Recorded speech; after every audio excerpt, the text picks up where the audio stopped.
So like Holden just went to the book fair and he bought one book that's an actual book, and then he bought some book that obviously just had a toy in it.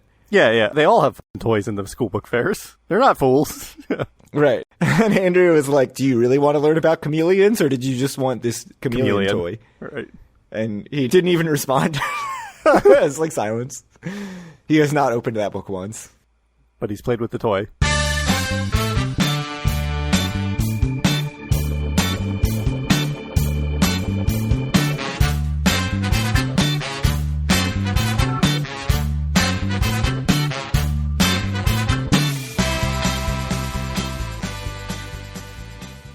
Howdy, it's Friday, March 6th, 2026, and this is episode 274 of Due for a Win, the Atlantic City podcast. I'm Kyle Eskin, joined, as always, by Craig Stone. What's good, Craig?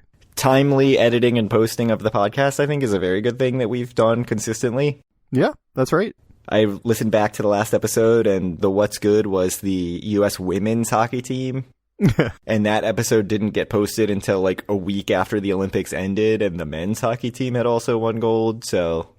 That's cool. Greatest hockey nation in the world, obviously. Yeah, obviously the best. Yeah, so that's good. Before we get to Always Once Never, which apparently we're bringing back Always Once Never now. All right. We need to preface this with a question from mailbag legend Lou D.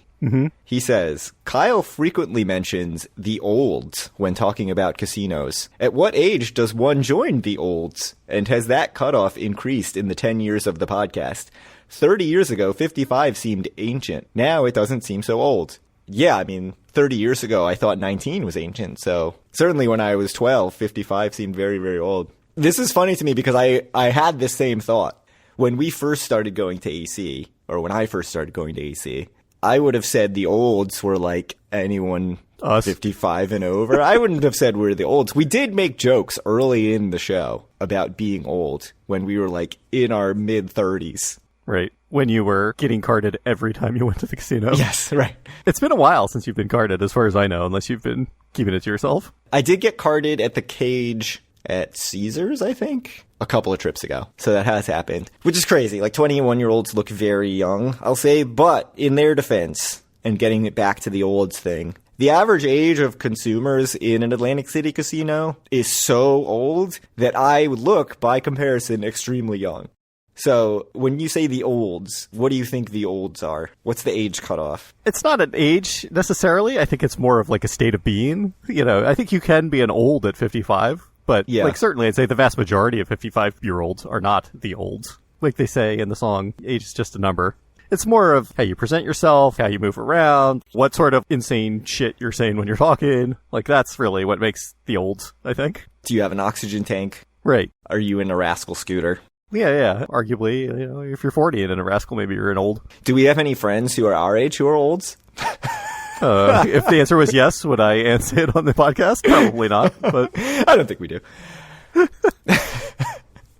But, I mean, I will say, certainly when I started going to AC, I would have said, anyone who's 60 is in the olds. And now I don't think I'd say that. You know, if you're 60 and you're getting around fine, you're, A, fitting right in with the Atlantic City clientele. I mean, you probably seem young and spry compared to the rest of the people at, say, resorts or Golden resorts, Nugget. yeah. Resorts, 100%. Here's a follow-up to that. Does what you would call the olds change depending on what casino you're in? Yeah, maybe. Is someone who's an old at Borgata, do they go to resorts and suddenly it's like, oh, wow, this is the most attractive young person at the resort? Or you see someone who's like 22 in Harrah's and you're like, that person's really old. Maybe. It's been a while since we made a Harris joke on the podcast, but well, I mean, the last time we were at all teenagers cheerleader competition thing, that makes it sound like we went out of our way to go watch the competition, and that's not true. We were at Tropicana while there was a New Jersey State cheerleader competition going on. I don't think I was there for this. And just because we happened to end up in the auditorium watching, that was at Tropicana, not at Harrah's. But yeah, Harrah's is definitely, for a long time, was like the home for any sort of sports youth. It was like all people going to the clubs or whatever. Right? Oh, that too, yeah. You know, there's a bunch of young people going to the pool after dark. Yeah, so I think it does vary based on casino, is the answer. Yes. So bringing it all the way to Would You Rather, this was a long, long journey. Liu D says, I'm at the Wynn in Las Vegas when he emailed this, which was probably a month ago. And there was a convention of finance bros here. I mean, that's truly the only people under 55 who can afford being at Wynn, but go ahead. That's true. But that ended, and families with kids have started coming in for President's Day weekend. Not sure if this is an always once never or a would you rather segment, but on future AC trips, would you rather be surrounded entirely by families with kids, and your families are at home, bros, whether they be finance, tech, gym, etc., or the olds? So I think for a would you rather, this is too easy. This seems pretty easy to me. The would you rather is just the olds, right? Yeah. It always is just the olds, right? So the always is the old. So we're going to do this as always, once, never. So what's the once and the never between families with kids and any sort of bros? And I think the key here is surrounded. I don't mind seeing one family or a couple of, even if you've got a family reunion and it's 10 families and you got a bunch of, like, that doesn't really bother me. In general, speaking, not concretely, just abstractly, I feel like I have more leeway towards families because it's kind of not their fault that they're annoying. Yeah. In the same way, like, you can't say that about the bros, right? But families are pretty annoying too, so it's close. Certainly a lot of people in the Facebook groups will say, like, why are you even bringing your family to AC? This isn't really a family place. Those people are annoying too, but yes, go ahead. Yeah, I don't really have a problem with the families. Honestly, good for you for getting out of the house. If you're just surrounded, if it's, I don't know, the summer at what's a very family-centric hotel? Tropicana, maybe? Showboat. Yeah, Showboat. And it's just families everywhere, and you're trying to be drunk and gamble, and it's 11:30 at night, and there's still just families all over the place. I will say that's pretty annoying. Similarly, one group of bros at the craps table being loud is kind of its own entertainment, because you can just laugh at them. But if it's like a whole convention of bros, I think that would be tough. I will say I'm playing mostly games that bros don't play. I'm playing games that the olds play. I mean, it's a different demographic of the games I usually play or whatever that are not, I mean, it's kind of the olds, but. Craps is the bros game of choice. Craps and blackjack. Yeah, craps 100% and blackjack are 100% the bros games of choice. And, you know, I think bros like some carnival games every once in a while too. But certainly there's never been a bro at a tiles table, so I'm pretty safe from them. Yeah. I don't think the bros play a ton of video poker either. They definitely are not playing a bunch of penny slots. So let's take it to personal experience. Have you ever been at a craps table that's just full of bros? I mean, I don't think I would go to a craps table that was full of bros, so. You've never been playing at a craps table and the bros have just descended? Yeah, I mean, that's the only way it would happen, right? I would have to already be there, and then, you know, I mean, if the rolls are going well, I'm not going to leave necessarily, but I can't remember ever having an experience that's so unpleasant because of bros at the craps table. Frankly, like, the olds can be more annoying because they're the ones that are more apt to get caught up on, like, the dice accidentally become 7, and then you throw them, and then an old will, like, absolutely lose their mind and be like, you made that 7 out because you weren't paying attention to the dice. Yeah, I think maybe we've dismissed the olds too quickly as the always, because think about the overall experience. It's certainly at a blackjack table, who's going to, like, be incredibly pissed off and aggressive with you because you've hit 12 against a 2 and be like, I can't believe you've done that. You've ruined the game for everyone. It's going to be an old, right? Or a bro, potentially. Yeah. The good thing about bros, as annoying as they are, is often, especially like finance bros, you would think would be a bit more sensible about actually knowing the rules and what's good and what's not good. That's true. Whereas the olds have been doing their thing for 50 years and they're just not going to hit 12 against 2, no matter what the book says. So, I mean, the other thing about the olds that I'll say is if you're at resorts on a Saturday in the summer and for some reason it's just absolutely crowded, I don't know, there's a Jimmy Buffett tribute band playing or something, and it's packed, the whole experience is just going to get slowed down, right? You're not going to be able to get any of the slots you want. Anytime you want to go to the food court, it's going to take forever. Anytime you want to go to the Dunkin', there's going to be 10 rascal scooters in line. Maybe that's going to actually make your experience significantly worse than being around the bros and the families. The families do slow things down too, though. But they're presumably not gambling, so it doesn't really impact me that much. That's true. So I think families are fine. Here's the thing. I think Atlantic City is special because of the fact that it's New York, New Jersey, and I think that type of bro is like a very special type of bro that we don't have around where I live, necessarily. It's like lax bros down here, I guess, but somehow I find them a bit more tolerable than the, like, orange bros that are kind of up there. I don't know. So are you going never with the bros? Individually, they can be, like, quite pleasant, and, like, you'd have, like, a very nice conversation with them or whatever. It's like when there's a group of them that it's just, like, a huge nightmare, right? Yeah, I think either of these things, any of these things are, like, in individual encounters are not terrible. I mean, I think the most apt to have, like, a bad individual encounter with is an old 100%. Yeah. Oh, yeah. Just because, like I said, they'll just be like, you don't know what you're doing, you don't know what you're talking about, I've done this for 50 years, don't talk to me, you know what you're saying, or whatever. It's just like... Do you think the olds would say never for the under 40 crowd? I think the olds would say never to both bros and families and kids, and kids being people who are under 25. And I think I'm still sticking with always for the olds, just because I don't think it's much of a stretch from what Atlantic City is now. Right. I think just if you have to be totally surrounded by one or the other, the nice thing is it's once, right? You only have to deal with this one time, which odds are we will end up in Atlantic City one time with each of these things. I don't know. I think if just total New York, New Jersey bros were everywhere, it would not be a great experience. It's not the best. Whereas, I think if it was just families everywhere, okay, I have a family. That's not what I want to be thinking about when I'm in Atlantic City. My family, please. I spent time in the casino in Atlantic City, and presumably families with kids cannot be surrounding you at all times in the casinos. It's just not legal. So, I don't know. Let's say that we live in a world where that is possible. That would be pretty bad. Yeah. Can you imagine shooting some craps or playing some tiles and there's kids running around screaming? That would be bad. I'll say the olds always, bros once, and families with kids never. But in real life, families with kids cannot be surrounding you, so it's a bit moot, I think. Yeah, but if you're in the common area, the food court or whatever, families everywhere. I don't spend a ton of time there though. So, but yes, if I were at a nice restaurant, again, families with kids wouldn't be running around the Nobu, right?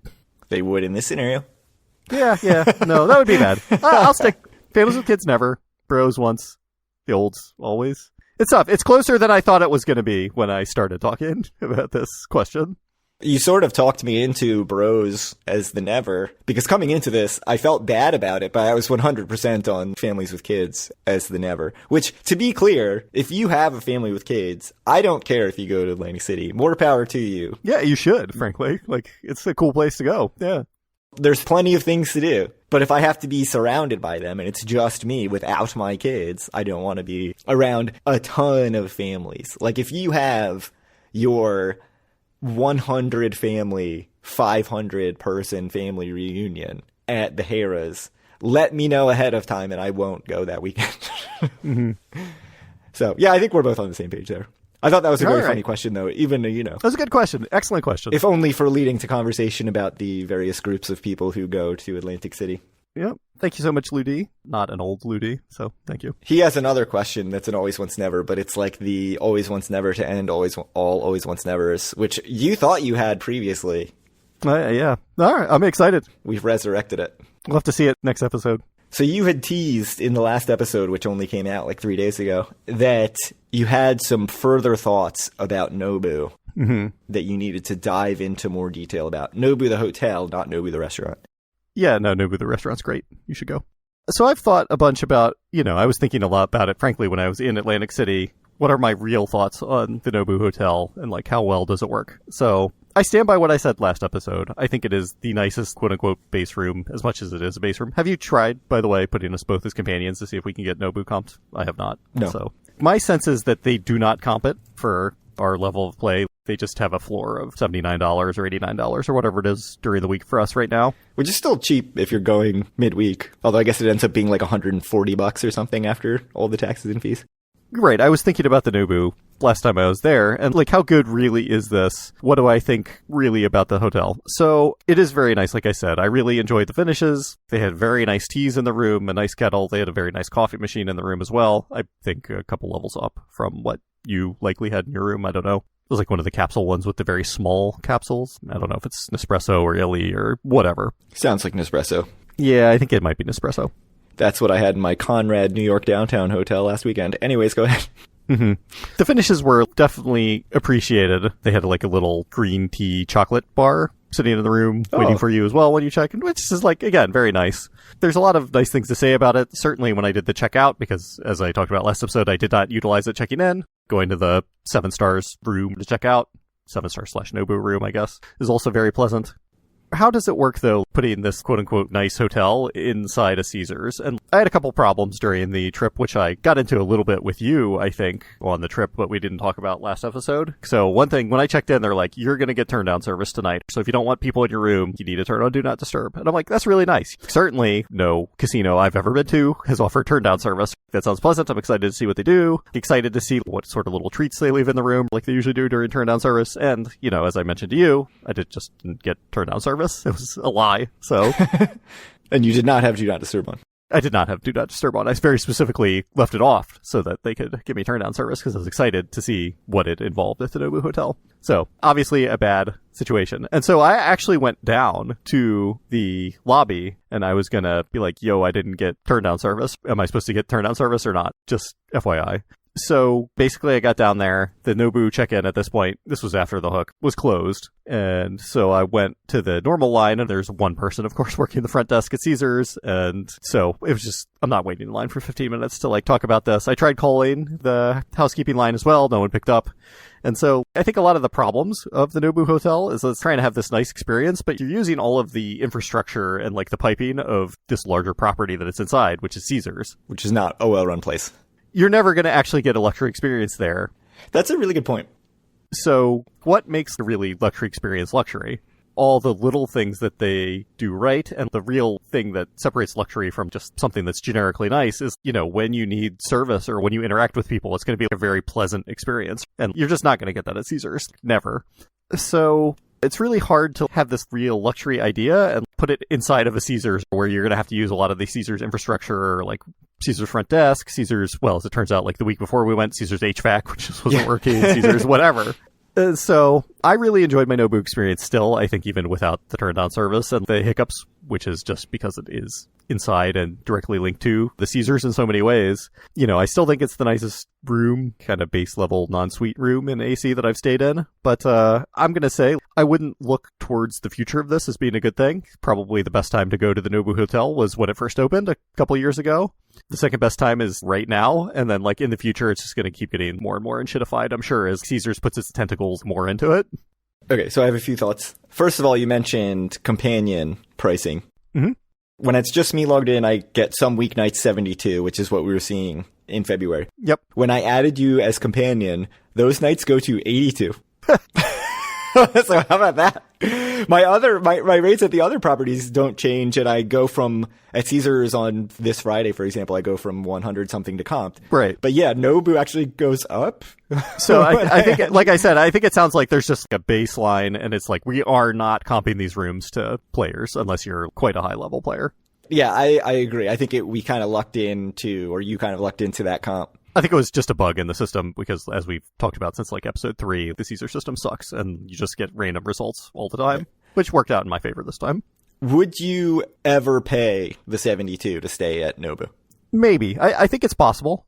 If I were going with my wife, I would, I think. Would you prepare her ahead of time with the knowledge that it's Caesar's staff and Caesar's infrastructure? And I don't even have to, it doesn't have to be something that you build up beforehand because you're only going to get disappointment then, I think, surely, because it's Caesar's, right? Just, you go there and oh, this is nicer than I was expecting or whatever. And, you move on from there.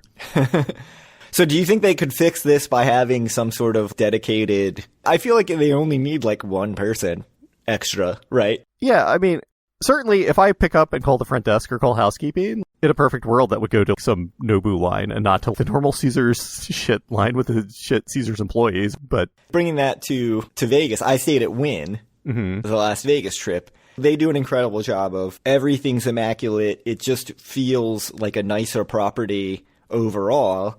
And also the service is amazing, right? So yes, the service was all Caesar's service, which is not the best. So that's a start. But also, you come out of the Centurion Tower elevators, because that's where the Nobu rooms are, and you're in Caesars. So the hotel is still Caesars. So the hotel is not matching the Nobu experience. So I feel like it also needs almost like a Nobu-themed casino area or something to bring it together. Now we're really getting into capital dollars. I don't know about that. Yeah, no, I think that's too much. I think you care less about that. Right. The rest of that stuff than others who are really into the whole casino experience and the whole resort experience and everything. The other thing that I thought about, because when you said it was the nicest room you've been in, which I think was praise that you also gave to the MGM Tower the first time we stayed at the MGM Tower. It took over that spot from the MGM Tower. I personally think the MGM Tower, with its separate check-in... Oh, the lobby is extremely nice for the MGM Tower. Yeah, I will agree. And the fact that it's in Borgata, and it just has the Borgata infrastructure and service. Right, which is notably much better than the Caesars. Makes me feel like the MGM Tower is a higher tier of room class and luxury than Nobu. but I didn't stay in the Nobu room. Mm-hmm. I mean, do you agree that if you're picking between the two for like just a luxury experience, would you say that overall MGM Tower is more luxurious, or do you think just being in the more exclusive Nobu thing is just a notch above? It depends on what you want. Like I said, just like the nice coffee maker, the nice tea kettle, the very nice little teacups. You know, for me, like I've been to Japan, I've stayed in nice hotels there or whatever, and it's like very much like what you would see there. You know, there's just not those touches in the MGM Tower. But as you say, the lobby of the MGM Tower is very nice. You ride the elevator down and you're in like the conference hall in Caesars from the Nobu Tower, right? Right. Wherever that terrible elevator takes you in Centurion. Or as you found out, if you make a terrible mistake and go to one, it just spits you out in an alley. So. Yeah. That's a fun alley to be on, let me tell you. I guess the follow-up to that is, say you're going with your wife, Tacey, and you have your pick of Borgata, MGM Tower, or Nobu, but you're in Caesars for the same price. Which one are you picking? I mean, I think it depends. I think my wife kind of likes being on the boardwalk. So does mine. Yeah. If we were only going to stay on property the whole time, probably Borgata, but realistically, I don't think we would. Yeah, honestly, unless we had a show at Borgata, and this is really, I think, a testament to how nice Borgata is that it's even a consideration. Mm-hmm. Unless we had show tickets at Borgata, in my head, I'd be like, yeah, we're staying at MGM Tower. It's so nice. Borgata is such a great casino. And then if I told my wife, like, oh, yeah, I booked, we're at MGM Tower at Borgata, I think she'd be like, oh, I want to be on the boardwalk. Yeah, your wife doesn't gamble, too. Like, my wife does gamble, so it's not as big of a deal for us to be in Borgata the whole time, I feel like. Oh, yeah, yeah. As far as I know, like, your wife really doesn't gamble, no, so she'll there's put $20 nothing for her to do machine. in Borgata. Right. Yeah, I think she would be annoyed unless there was some other entertainment reason that we were at Borgata and we had, you know, dinner reservations, which we've done. But no, she would definitely prefer to be on the boardwalk and have the ability to, you know, go to the outlets, go to other places, which I don't know if you know this, you can't do those things if you're staying marina side. It's against the law. They won't let you go through that tunnel. That's right. Or call a cab. It's one way. You go through like the tunnel under whatever, Baccarat Boulevard, and it's like you can only come back when you're leaving AC. That's the only time. Yeah, if you want to come back, you actually have to go out the AC Expressway and leave Atlantic County before you can turn back around and come back. Let me tell you, I have accidentally gone up the AC Expressway when I was not trying to, so it does happen. Oh, yeah. And it's a while before you can turn around. I think everybody's done that at some point. Sometime I need to go to like the AC Welcome Center or whatever that I don't even think is open anymore. No, that's been closed for a long time. Yeah, but you know, I should just stop and see it. By the time I get there, I'm like, oh, I'm so close to AC, I gotta go. Yeah, so it's been closed for a long time, and somebody posted on Reddit like a year ago that they stopped at the AC Welcome Center and went in, and there was nobody working there, and it looked like it was all run down. I guess it's been closed forever. How did you get in? So I don't know if that was a real story or not, but I did find it very funny. I should try it. Just try it. There's usually a cop car parked there, so it's fine. I know because I always have to slow down, because usually at that point I have to pee. And I'm so close to Atlantic City, so I'm probably going a little faster than the speed limit. Well, the AC Welcome Center also has a Shell station. It does. Whatever, right? Yeah, it does have a gas station. So yeah, good times. All right, so we both agree we would stay in probably Nobu Tower with our wives. Though it would be closer, I think, for me than you, because my wife does gamble. Although last time me and my wife stayed at Borgata, the bean dealer almost made my wife cry when she was accusing her of cheating because she raised her bet from 10 to 15 while we were both playing on my card, which she declared was illegal, which was still an absolutely infuriating experience. Right. And usually our dealer experiences at Borgata are so good. And the funny thing is, I think what my wife would really prefer is Ocean, just for overall experience, niceness, being able to see the ocean and all the other stuff that Ocean has, especially now that they've opened the mini golf course and all the other stuff there. But I would even go as far as to say if the options were Centurion Tower at Caesars or MGM Tower, she would still prefer to be on the boardwalk and be in the Centurion Tower. Yeah. I don't know how low I could go. I think if we got to like Havana Tower at Trop, then we'd go to Borgata. Your wife doesn't gamble, so what is there at Borgata for her? Food. Yeah, I mean, we would just take a cab to the outlets and stuff. Yeah, that's fine. Yeah, I mean, you could do that, yeah. I mean, that's what it would have to be, though. You would just be cabbing off property. Right. You know, any happy hour that you want to do, you're cabbing off property. Right. So it's very nice to just be able to walk out to Angelini's Club Madrid, to walk to any restaurant you want to go to. Borgata very much feels like you're in Borg, and that's that. Whereas Harrah's and Nugget, you got the nice walkway between the two. So you have both Harrah's and Nugget to be able to not get food at either when everything's closed. So that's right. It's just incredible that you get all of the amenities of Harrah's and Nugget together. Yeah.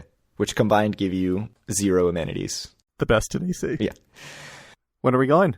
I thought we decided late April. Late April? All right. Late April. Yeah, let's talk Get it on the calendar. Yeah. Our friends have briefly been talking about going to Vegas, and then that conversation you said they've dropped it? Totally curtailed. So the surprise announcement, and maybe even more surprising friend interest in the Metallica concerts at the Sphere came about in our group chat, and then all the Metallica concerts sold out in about a minute on pre-sale. Like, the queue is just insane. It seems like there's still some interest in going to Metallica at the Sphere. I would like to go to something at the Sphere, but it won't be Metallica. But I think the difficulty of it has totally curbed that conversation. So that was disappointing because I was like, oh, an excuse. Let's go. I don't actually want to go to Metallica, but I'll go meet everybody out there. So we'll see what happens with that. I expect, since this is a Vegas podcast now, I have to go into detail about it. I expect what happened with the Backstreet Boys will happen with Metallica, which is the Backstreet Boys originally announced a 1-month thing in July of 2025, and they have kept announcing shows, and they just announced shows all the way through July of 2026. So their 1-month thing has now become a 1-year thing, and I'm guessing Metallica, they said they're going to add 6 more shows already, and I'm guessing that they're just going to keep going as long as it's making tons of money, which it probably will. Yeah. Seems like a bigger draw than No Doubt at the Sphere, which is the other Sphere music act that has been announced. No Doubt's fine. I would go see that before Metallica. Oh, no, I wouldn't say they're better than Metallica, but, No Doubt's fine. I didn't say better, to be clear. I went back and listened to some No Doubt the other day. Whew, a lot of that stuff does not hold up. I mean, it's so like ska for one thing, which is kind of the old stuff is very, ska. very 90s. Yeah. Yeah, and then they just went full into like whatever the hottest pop alternative style, and then they had like a rap alternative phase later on in the early 2000s. That stuff that was very, very popular. Their songs at the time. I don't know if they were their biggest hits or not, but oh boy, does that stuff suck. But I'm guessing, they could probably put together a really good set of just the hits, right? But I don't need to see that at the Sphere. Or at the Ocean's Calling Festival in Ocean City, New Jersey. Not that they're going to be there, but it's a bunch of like 90s bands. And that's what our friends are doing instead of going to Vegas, which I cannot condone. No, that sounds way worse. All of this was just a way to segue into beach concerts, because Ocean's Calling in Ocean City, New Jersey is a beach concert. And Atlantic City, after having no beach concerts in 2025, has finally announced a beach concert that is Saturday, August 29th, which you and we always complain, why are they Saturdays? In the summer, yep. Grammy award-winning Australian electronic dance band Rufus du Sol has been announced. Never heard of them. Tickets are $85, but it's on Ticketmaster, so that actually means they're $112.74. You love this band, right? Yeah, my favorite. I went on YouTube late last night to try to listen to them, like a set that they did in Joshua Tree or something like that. Mm-hmm. And I wasn't on the right drugs. Mm. One of the songs, I was like, this is pretty good, but everything else is slow and like slow building. Slow? And I thought it was EDM or whatever. Right, so it's not really fist pumping EDM. It's more like almost atmospheric stuff, which sounds interesting. Is interesting and might be fun, but I mean, I'm not paying $112. Yes, I'm not paying $112 to stand out on more the beach. Importantly, like standing with 50,000 other people. That's really the big downside. Right, which is also why I have no interest in going to Ocean's Calling, besides it being in Ocean City, Maryland, which I don't need to go to ever. But I don't want to go to some festival with 100,000 people. It's like the Atlantic City of Maryland. It's great. It's too crowded. It's very crowded. I mean, I think the demographics are kind of similar it's like a bit of a like lower class beach hangout. How dare you? Quite different from Ocean City, New Jersey, right, which is not that way at all. Rich families. I loved Ocean City, Maryland when I was a kid. It was a magical place. I'm sure I would still like it, but it's so far from here that I don't really want to do it. Yeah. One thing I thought while listening to this atmospheric concert, while not high enough, was it should be at night. Like, it feels like it needs to be at night or in the evening. It should be at so night. I don't know if it will be. I mean, for one thing, like, who wants to stand out in the middle of August on the beach during the day? Let's see. Oh, it is at 7:30 p.m. Oh, that's good. Yeah, that's good. Good. Good choice. Excellent choice. I mean, it would probably be really cool, I have to say. If you think this sounds like something you might be interested in, go find their Joshua Tree concert and watch it. I only made it halfway through, even though it was only like 35 minutes long, but could be a good time. All right. And I guess to close out the podcast, we have some data from January, even though it's March. It's March 6th. The new data comes out in a week. We also only posted one episode in February, which is very disappointing. We'll have to make it up. Surely we recorded a couple episodes. We did. Though, right? Correct. We did. Anyways, January data. We should have a 4-episode month in March then, right? 4 episodes? I don't know. Let's not get carried away. Because we're going to be recording this one and then 2 more. Yeah, we'll record 4. All right. People don't need to know this behind-the-scenes stuff. So all right. What happened in January? We said it was going to be horrible because of all the snow. Yeah, it's surprisingly okay, which is weird given how terrible the weather was, It right? was awful. It was so cold, even when it was not snowing. I thought it was going to be a bloodbath. Me too. But it's fine. Only 1 casino under 10? Yeah, up 1.55% for the month, which is, decent given how awful the weather was. Truly, like, the worst month of weather in a long time that I can remember, at least during the winter. It was a 5 Saturday month, so you do have the caveat. So I wouldn't actually say it's really up because I think that we would normally expect a few % increase because of the extra Saturday. But you're right. I thought it was going to be absolutely awful. Golden Nugget was the only casino under 10. I thought we were going to get Golden Nugget and resorts or Bally's for sure under 10 and maybe even resorts, but that did not happen. 5 of the 9 casinos were up year over year. Hard Rock up 20%, 21%. That's luck-based. Right, yeah. I mean, it has to be. Caesars up 8%, which is very surprising, I'm assuming also with some luck, because certainly that's not the trajectory that Caesars has been on at all. Bally's was up 3.7 and Resorts was up 2, which I think is probably more on line with what you'd expect with the extra Saturday. I think Caesars luck was only okay, but I mean, they had like a $13.5 million month last year, which just seems like atrocious luck. Yeah, so, that's awful. I mean, it's still down like 10% from their 2024. So yeah.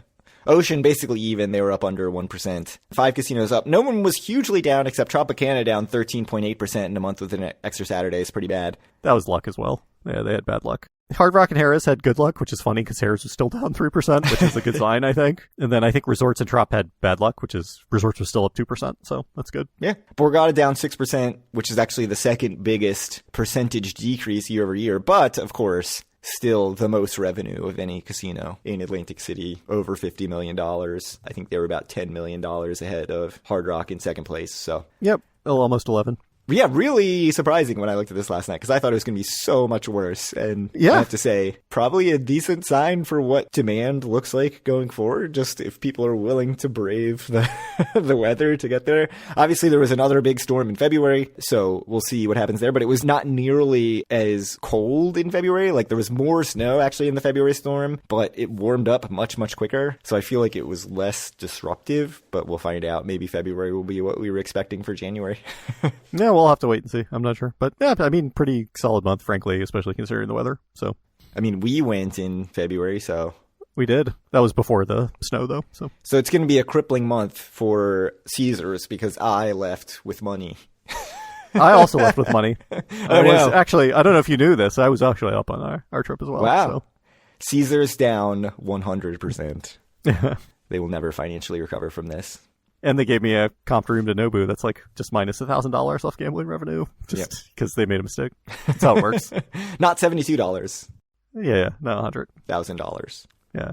All right. Thank you guys so much. If you want to reach out to us or any of other listeners, you can do so at our Facebook group at facebook.com/group/DoForAWin. Find all of our great content at doforwin.com. Reach out to Craig on Twitter at doforwin or me at Kyle Askin and send Craig questions at doforwin@gmail.com and we will read them on air. How's our inbox? Pretty much just need to update the resort fees, which hasn't been done in a very long time. I should really get on that. Alas. Doesn't sound that hard. I can't even edit the podcast, so I don't know when I'm going to do anything else related to the podcast. That's true. There's too much Tottenham Hotspur content for you out there to be bothered with editing the podcast. I'm fully schadenfreuding Tottenham Hotspur content, which is going to come back and bite me in the ass when Leeds get relegated instead. Yep. Yeah, it's going to be sad. Very sad. Surely we're going to need some content if we're going to record twice in the next 3 weeks. So if you have questions, it's a good time to send it in. That's true. Should we watch a movie or something? There's always that Atlantic City movie out there that we should watch at some point and maybe do a book report on during the podcast. We can make like a companion episode that's exactly the length of the movie where we just tell people when to pause and we start talking about it. So we do like a 2.5 hour episode. Absolutely not. Come on, man. You love it. Anyways. All right. Thank you guys very much, and we'll talk to you in a couple weeks. I mean, you'll hear this in a couple weeks.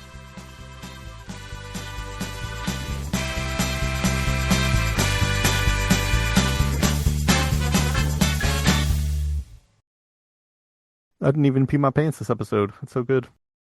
See, the episode wasn't that long.